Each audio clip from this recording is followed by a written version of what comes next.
जय जय सीताराम जी भगवान। भक्तजनों, आज मैं एक कहानी के माध्यम से, सत्य घटना के माध्यम से बताने जा रहा हूँ कि क्या श्राद्ध तर्पण ब्राह्मण भोजन से परलोकगत आत्मा की तृप्ति तथा संतुष्टि होती है। इसी के संबंध में एक सत्य घटना प्रस्तुत है। भक्तजनों, यह परम पूज्यपाद श्रीमद् जगत गुरु शंकराचार्य गोवर्धन पीठाधीश्वर श्री स्वामी श्री निरंजन देव तीर्थ जी महाराज की जुबानी बिल्कुल सत्य घटना है।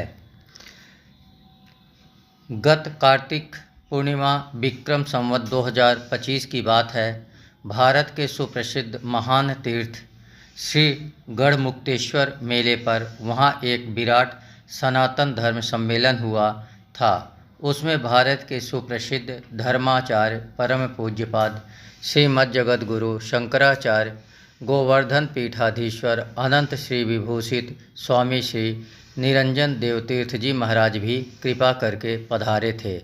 चर्चा में प्रसंगवश पूज्यपाद श्री श्री आचार्य चरण ने अपने श्रीमुख से एक परलोकगत आत्मा ने किस प्रकार अपने लिए अपनी पुत्री से श्राद्ध तर्पण ब्राह्मण भोजन दानादि की मांग की और उसके निमित्त सब कुछ करने कराने पर उसे किस प्रकार पूर्ण संतुष्टि हुई, इस संबंध की एक महान आश्चर्यजनक सत्य घटना सुनाकर लिखवाई। वही घटना नीचे दी जा रही है।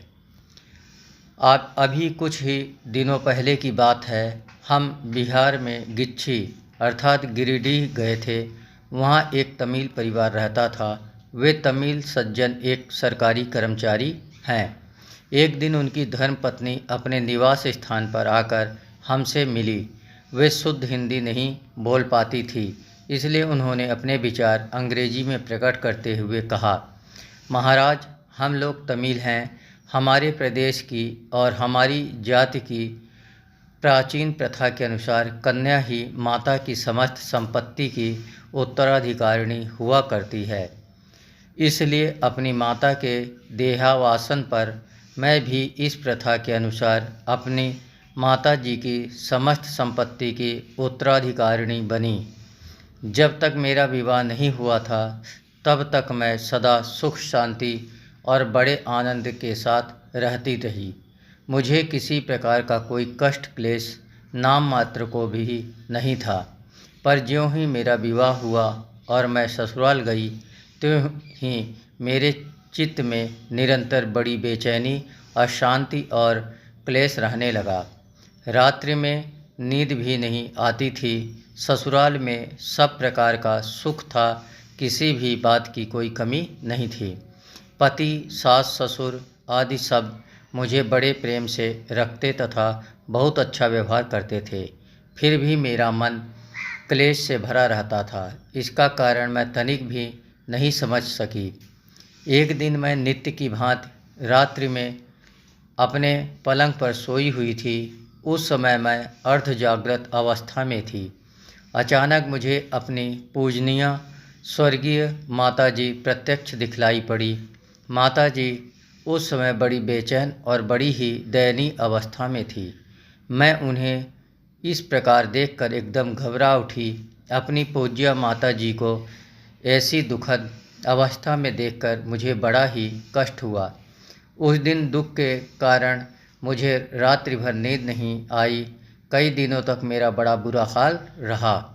मैंने अपने पूज्य पतिदेव को अपनी पूज्य माता जी के इस प्रकार की कष्टकर अवस्था में दर्शन होने की बात सुनाई तो वे भी मेरी बात सुनकर बहुत ही विस्मित और बड़े दुखी हुए।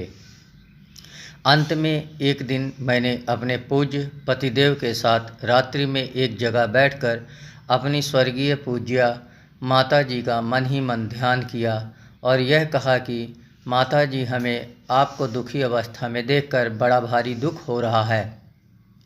आप स्वयं क्यों ऐसी दुखी अवस्था में हैं तथा हमें भी क्यों दुखी करती हैं? इसका कारण बताने की कृपा कीजिए और यदि हमसे कोई भूल या अपराध हो गया हो तो कृपा करके बताइए।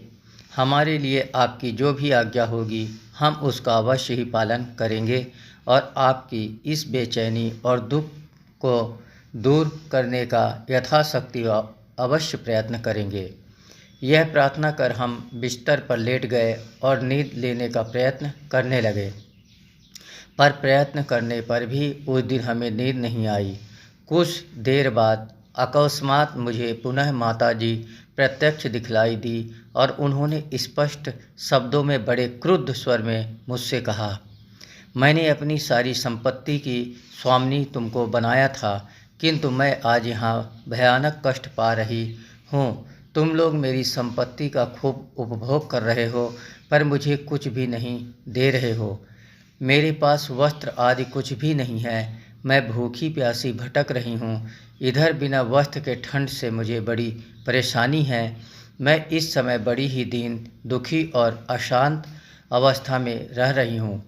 यदि तुम लोग मेरे लिए इस समय कुछ नहीं करोगे और मुझे कुछ नहीं दोगे तो बस याद रखना, मैं तुम्हारी सारी संपत्ति छीन लूँगी और तुम्हें कभी शांति नहीं पाने दूँगी, बराबर बेचैन बनाए रखूँगी। अब तो मुझे अपनी पूज्य माताजी के श्रीमुख से इन शब्दों को सुनकर बड़ा आश्चर्य हुआ और साथ ही घोर दुख भी हुआ। अपनी गलती के लिए मुझे बड़ा पश्चाताप होने लगा। मैंने अपनी पूज्य माताजी से बड़े ही विनम्र शब्दों में प्रार्थना कि माताजी, अपने प्रदेश में जिस प्रकार के ब्राह्मण हुआ करते हैं, यहाँ पर वैसे ब्राह्मण नहीं मिलते हैं और न अपने देश की प्रथा के अनुसार यहाँ वैसे विधि विधान से श्राद्ध आदि ही कराए जाते हैं। इसीलिए मैंने यहाँ आने पर आपके निमित्त श्राद्ध, ब्राह्मण भोजन आदि नहीं करवाया।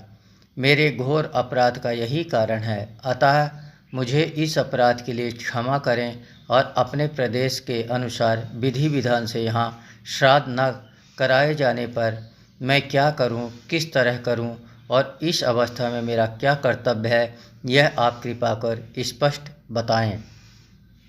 पूज्य माता जी ने मेरी बात सुनकर कहा कि देश काल के अनुसार यहाँ पर तुम्हें जो अच्छे से अच्छे ब्राह्मण मिले और जिन्हें तुम्हारा मन अच्छा स्वीकार करे, उन्हें बड़ी श्रद्धा भक्ति के साथ अपने घर पर बुलाकर वे जिस विधि से बताएं उसी विधि से उनके द्वारा मेरे निमित्त श्राद्ध कराओ। उन्हें श्रद्धा भक्ति के साथ भोजन कराओ और मेरे निमित्त ब्राह्मणों को दान दक्षिणा देकर संतुष्ट करो। मेरे निमित्त अन्न वस्त्रादि भी दो। तुम्हारा इस प्रकार से दिया हुआ दान मुझे अवश्य मिलेगा और उससे मुझे निश्चय ही तृप्ति और संतुष्टि होगी। पूज्य माता जी के आज्ञा अनुसार मैंने दूसरे ही दिन यहाँ के कुछ विद्वान सदाचारी ब्राह्मणों को घर पर बुलाकर उनके द्वारा श्रद्धा के साथ अपनी पूज्य माता जी के निमित्त श्राद्ध तर्पण आदि करवाए। ब्राह्मण भोजन कराया, उन्हें दान दक्षिणा दी, यथाशक्ति अन्न वस्त्र आदि देकर पूर्ण संतुष्ट किया और सब प्रकार से उन्हें प्रसन्न करके उनका शुभ आशीर्वाद लेकर उन्हें विदा किया। मैंने अपनी पूज्य माता जी के आज्ञानुसार श्राद्ध तर्पण, ब्राह्मण भोजन, दान दक्षिणा आदि सब कार्य करवा तो दिए, फिर भी मेरे मन में यह शंका बनी रही कि मेरे द्वारा दिए गए श्राद्ध दान माता जी को मिले होंगे या नहीं, वह मेरे इस कृत्य से प्रसन्न हुई या नहीं। मेरे मन के इस अंतर्द्वंद और शंका को देखकर माता जी ने 2-3 दिन बाद मुझे पुनः स्वप्न में दर्शन देते हुए अत्यंत प्रसन्न मुद्रा में कहा, बेटी, अब मैं तुम्हारे इस श्राद्ध कर्म से, तर्पण से, मेरे निमित्त कराए गए ब्राह्मण भोजन तथा ब्राह्मणों को अन्न तथा वस्त्रादि देने से बड़ी ही संतुष्ट और प्रसन्न हूँ। अब मुझे किसी प्रकार का कोई भी कष्ट नहीं है। तुम्हारा दिया सब कुछ मुझे प्राप्त हो गया है। तुमने मुझे आवश्यकता से बहुत अधिक दे दिया है। तुम्हारे दिए भोजन से मैं पूर्ण रूप से तृप्त संतुष्ट हो गई हूँ। तुमने मुझे वस्त्र तो इतने अधिक दिए हैं कि मुझे पसीना आ गया। अब मुझे किसी भी चीज़ की आवश्यकता नहीं है। मैं तुम लोगों को प्रसन्न होकर शुभ आशीर्वाद देती हूँ। अब मेरा तुम लोगों से यही कहना है कि मेरे निमित्त प्रतिवर्ष श्राद्ध के दिनों में एक बार श्राद्ध अवश्य करा दिया करो। बस इसी से मैं सुख शांति से रहती हुई तुम लोगों पर प्रसन्न रहा करूँगी। पूज्य माता जी के मुख से मुझे तुम्हारा दिया हुआ सब कुछ प्राप्त हो गया है सुनकर मेरी सारी शंकाएं और दुख समाप्त हो गए।